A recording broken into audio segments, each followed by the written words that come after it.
Visum mata kuliah Hukum Administrasi Negara.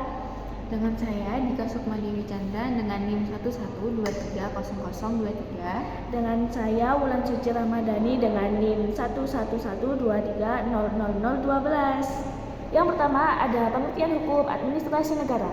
Merupakan suatu cabang hukum publik yang mengatur hubungan antara negara dan warganya melalui lembaga administrasi negara dan mengatur bagaimana pemerintah menjalankan tugas administrasinya sesuai dengan hukum.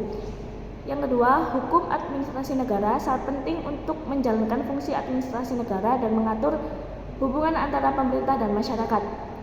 Yang pertama, hukum administrasi negara menjamin bahwa tindakan pemerintah sesuai dengan hukum dan melindungi hak individu, mencegah penyalahgunaan wewenang. Yang kedua, hukum ini membuat proses pemerintahan lebih transparan dan akuntabel, memungkinkan masyarakat untuk berpartisipasi dalam pengambilan keputusan. Selain itu, hukum ini menetapkan langkah-langkah yang harus diikuti untuk memastikan keadilan dan melindungi hak-hak warga negara. Selanjutnya, saya akan menjelaskan ruang lingkup hukum administrasi negara. Yang pertama, pembagian kewenangan antara lembaga pemerintahan hukum administrasi negara mengatur struktur organisasi administrasi negara, termasuk pembagian tugas dan wewenang antara lembaga-lembaga pemerintahan. Contohnya, yang pertama ada pembuatan kebijakan, peraturan presiden. Presiden dapat membuat peraturan presiden yang berhubungan langsung dengan implementasi program-program nasional. Contoh peraturan presiden yaitu nomor 60 tahun 2023 tentang strategi nasional bisnis dan hak asasi manusia. Yang kedua, adanya pelaksanaan kebijakan, monitoring dan evaluasi. Contohnya Departemen Sosial melakukan monitoring dan evaluasi atas program bantuan sosial kepada kelompok rentan.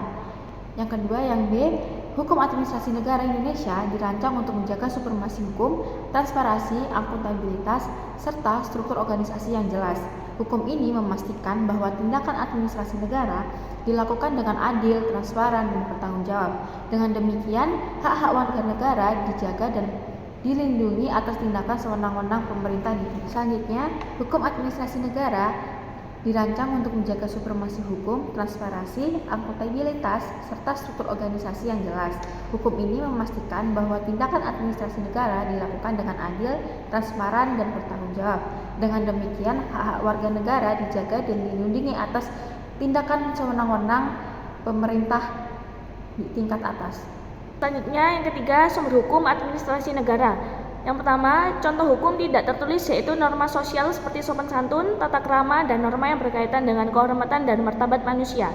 Sedangkan hukum tertulis contohnya Peraturan Pemerintah Nomor 22 Tahun 2024 yang mengatur tentang perlakuan pajak penghasilan dari penempatan devisa hasil ekspor sumber daya alam. Yang kedua, sumber hukum administrasi pemerintahan di Indonesia mencakup undang-undang, peraturan pemerintah, dan keputusan presiden yang memberikan legitimasi untuk tindakan pemerintah seperti UUD 1945 dan Undang-Undang Administrasi Pemerintahan menetapkan kewenangan dan prosedur bagi aparatur negara dalam melaksanakan fungsi pemerintahan. Sumber hukum ini memastikan bahwa semua tindakan administratif sesuai dengan prinsip hukum dan tidak melanggar hak asasi masyarakat.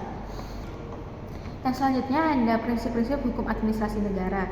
Yang pertama, prinsip legalitas. Setiap tindakan administratif negara harus didasarkan pada hukum yang berlaku. Ini memastikan bahwa kegiatan administratif dipersiapkan dengan landasan hukum yang jelas. Contoh penerapannya yaitu penyusunan peraturan daerah yang melibatkan konsultasi publik untuk memastikan kepatuhan terhadap hukum yang berlaku. Yang kedua, adanya prinsip diskresi sebagai kebebasan pejabat publik untuk mengambil keputusan yang dilakukan atas dasar pertimbangannya sendiri. Contoh penerapannya yaitu seorang polisi lalu lintas yang mengatur lalu lintas di suatu perempatan jalan.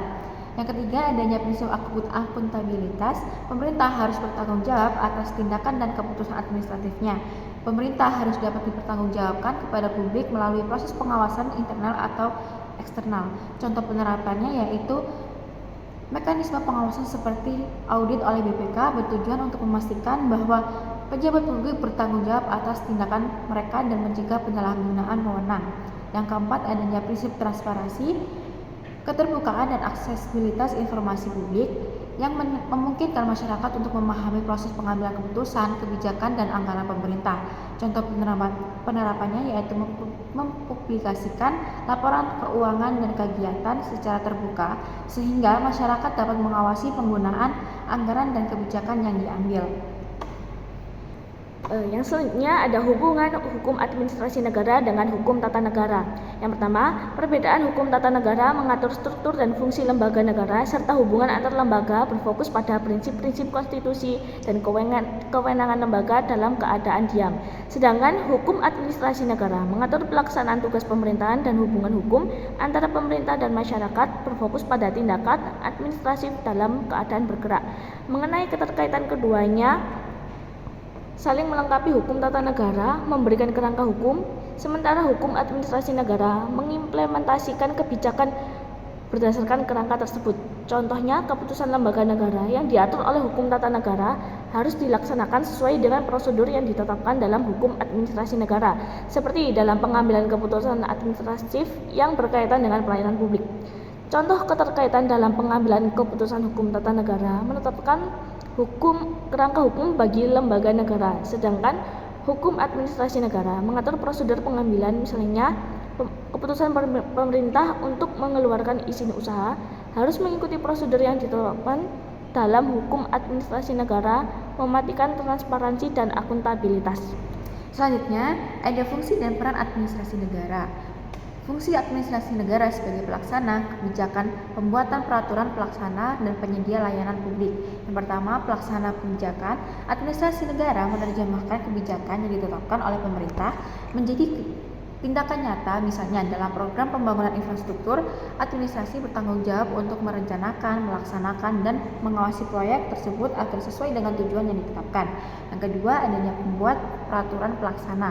Administrasi negara menyusun peraturan yang diperlukan untuk melaksanakan kebijakan. Contohnya, setelah undang-undang baru disahkan, administrasi membuat peraturan pemerintah yang mendetail untuk mengatur implementasinya seperti prosedur perizinan dan regulasi lingkungan.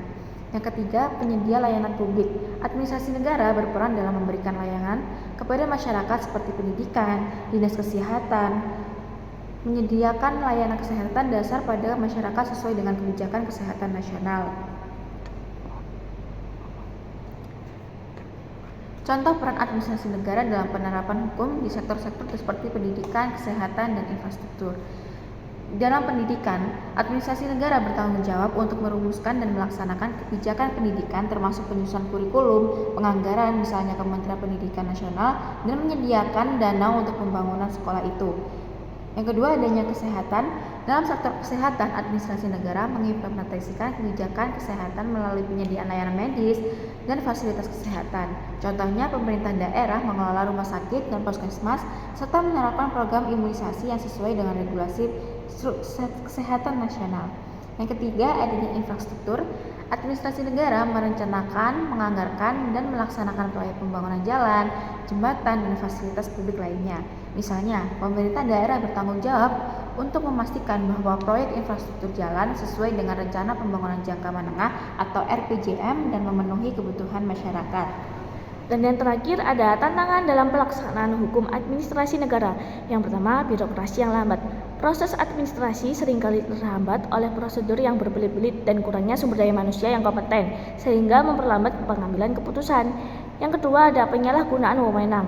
Tindakan sewenang-wenang oleh pejabat publik dapat merugikan keuangan negara, memerlukan kerangka hukum yang tegas untuk penegakan hukum. Yang ketiga, ada kurangnya transparansi. Keterbukaan informasi yang rendah menghalangi partisipasi publik dan pengawasan terhadap tindakan pemerintah, mengurangi kepercayaan masyarakat. Dan yang terakhir, ada di kesimpulan, hukum administrasi negara berperan krusial dalam menjaga keadilan dan keteraturan dalam administrasi pemerintahan. Dengan mengatur prosedur administratif, hukum ini memastikan bahwa tindakan pemerintah sesuai dengan prinsip legalitas, mencegah tindakan sewenang-wenang dan melindungi hak-hak individu. Selain itu, hukum administrasi negara juga menyediakan mekanisme untuk menuntut keadilan melalui pengadilan administrasi yang memungkinkan warga yang mengajukan banding atau keputusan yang merugikan. Dengan demikian, hukum ini merupakan fondasi yang sangat penting untuk menciptakan pemerintah yang transparan dan akuntabilitas.